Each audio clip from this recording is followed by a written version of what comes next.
Erik, for as much as we talk about it being a make-or-miss league, when you have a game like that where you're hitting your threes, do you guys go back at the tape and say, oh, we hit them because we did X, Y, and Z? In other words, was there something you saw in the video that said we made threes in this game because of this? No, that's the discipline a lot of times, that you have to be objective about your process. For the most part this year, we've gotten good, clean looks, from three.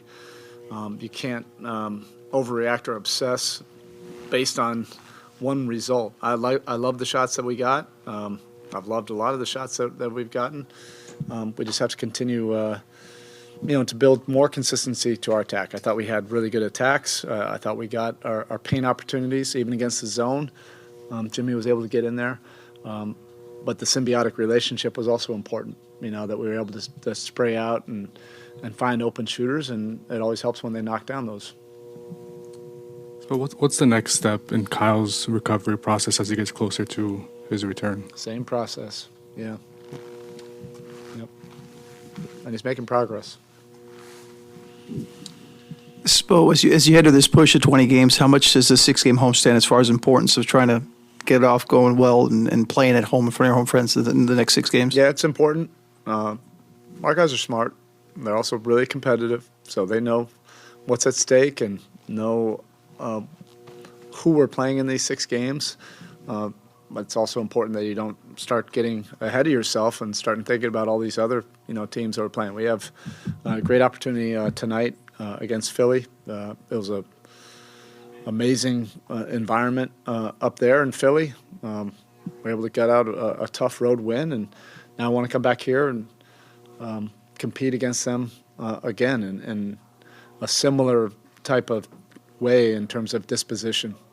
Defensively, I thought we were really on point and disruptive against a team that is really tough to be disruptive against, particularly how they can get you out of position and draw fouls. He hasn't played for the Sixers yet, but what stands out about Dewayne Dedmon and what he can bring to the floor? Dwayne's a pro. We really enjoyed our time with Dewayne.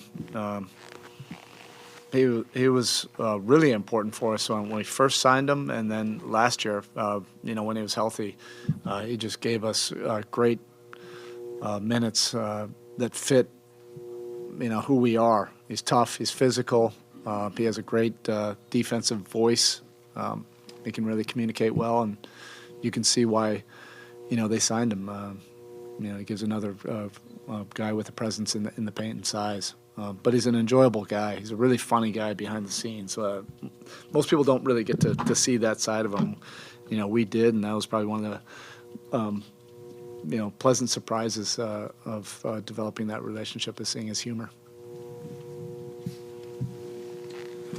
I know you just said you don't want to get ahead of yourself, but when you look at the homestand, and given that it's against playoff teams, and then you kind of got most of these little 2-off games, little mini-series, does it almost feel like a miniature playoffs for you as you're kind of getting into Yeah, and it's already felt like that the last 3 weeks just because of our circumstances. Maybe not for every other team, but I would say all these teams in our conference and in the West that all have about the same records. There's about 8 of us.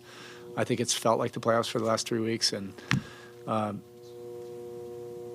as competitors, you have to love that. You have to really enjoy that. Maybe not necessarily how we got to this point, because there is a disappointment, about where our record and where we stand. But in terms of the competitiveness going out, this is what it's all about. What are you asking for Kasib to see from Omer, and what's your goal with Omer in these games or his time in the G League? Yeah, the most important thing is getting out there and doing that practice 5-on-5, and then whatever happens in the games is going to be good. It's been several months off from 5-on-5. He's really put in some really good work the last 3 weeks, including all the conditioning and court work and 3-on-3 work. This is just the next step, and the beautiful thing about our relationship with Sioux Falls and the coaching staff is that there's constant communication. So it's not as if we have to have another special conversation about this. It's ongoing. We knew we were going to do this plan about 2 or 3 weeks ago, and Kasib was aware of it as well. And now we're finally here, and we're all excited about it. Spo, for tonight, you guys know each other so well. Is it more important to get to stuff that you do well or take away what they do well? Yeah, you can't just say one or the other. It's both. You know, it's who can get to who more often. And can you impose your strengths on the game more than they can impose their strengths? We have different strengths. And without getting into detail, both teams know what the strengths are. So now it's about competition and,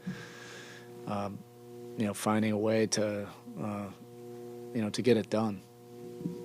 Coach, is there any interest from the team to in a possible reunion with Goran Dragić now that he's a free agent? I haven't thought about that. Good. Thank you very much. All right, thanks.